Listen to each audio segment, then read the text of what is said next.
All right, Chris Wittyngham is joining us here. Chris Wittyngham, soccer broadcaster for CBS and MLS Season Pass on Apple TV.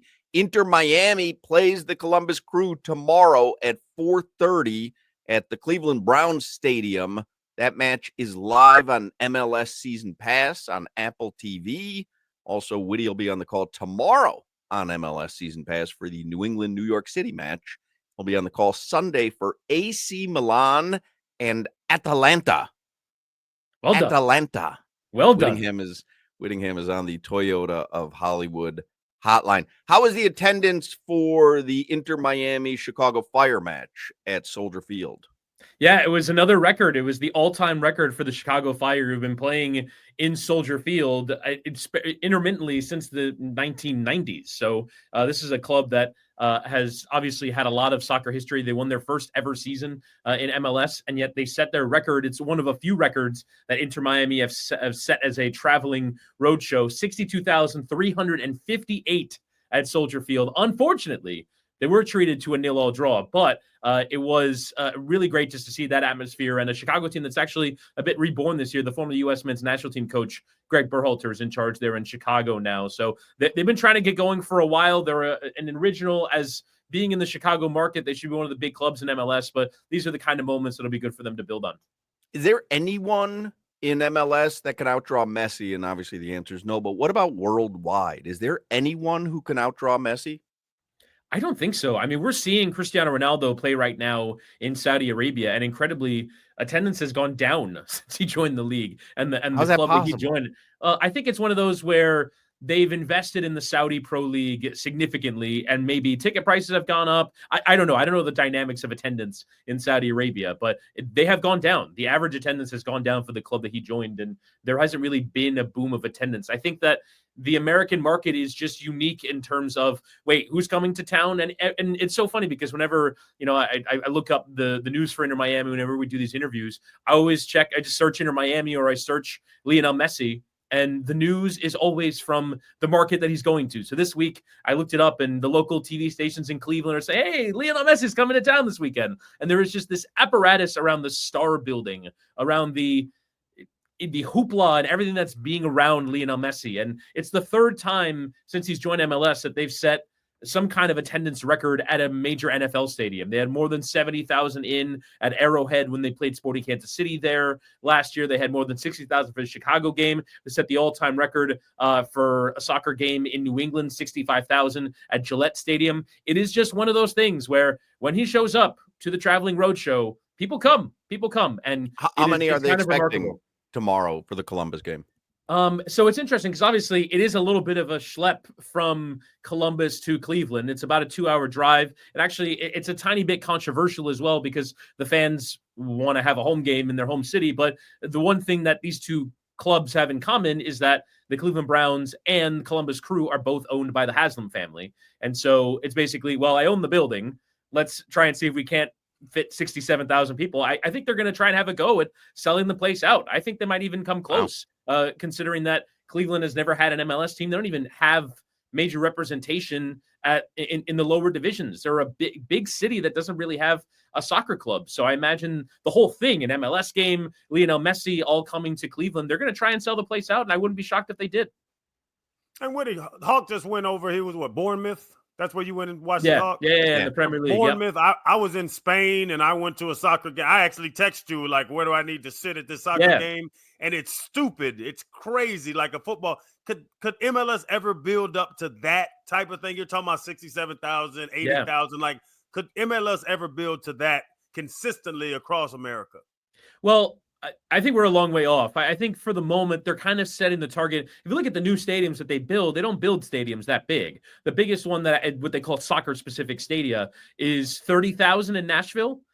So there isn't kind of that idea, but really what happens is that now that Lionel Messi is attracting a completely different demographic than your week in, week out soccer viewers, every team is kind of look, okay, where can we play our home game to maximize the opportunity of him being there? Now, we're talking about two teams, at least in New England and Chicago, that play all their home games in an NFL stadium. And it's kind of difficult for those clubs to regularly sell out those stadia. If you look at New England, they're happy getting 30,000 in, which is still a lot of empty seats. But for this opportunity, you try and maximize everything. So Columbus went to a different stadium. A lot of other teams would go to those different stadiums. But really, for me, there is kind of this boom moment that's still waiting to happen for what you're talking about, for every team to basically go to their local college stadium or their local NFL stadium and say, we think we can fill out your building every week, or we think we can build a stadium that's that big and sell it out every week. I still think we're a little bit of a ways off from that. It's just different, the MLS model right now. But if there's ever a moment after the 26th World Cup or World Cups to come after that, that all of a sudden there's this enormous demand,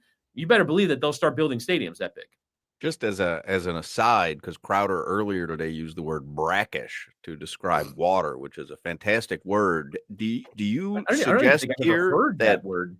Do you suggest that the plural to stadium is stadia? Yes, I've heard that word before. That's fascinating to me.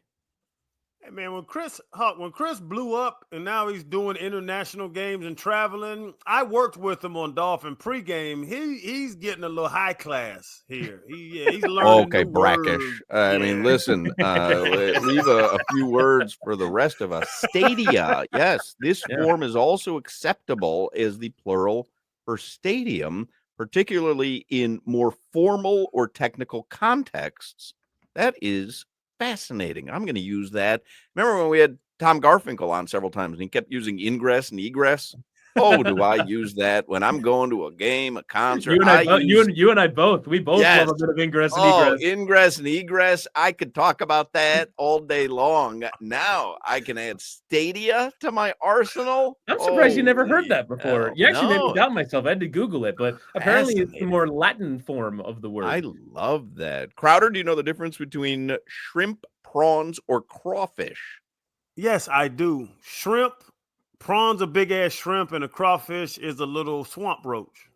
That's what I said, right? Because we were talking about it off the air. So, crawfish, because yesterday was National Crawfish Day. That's like a bottom dweller, right?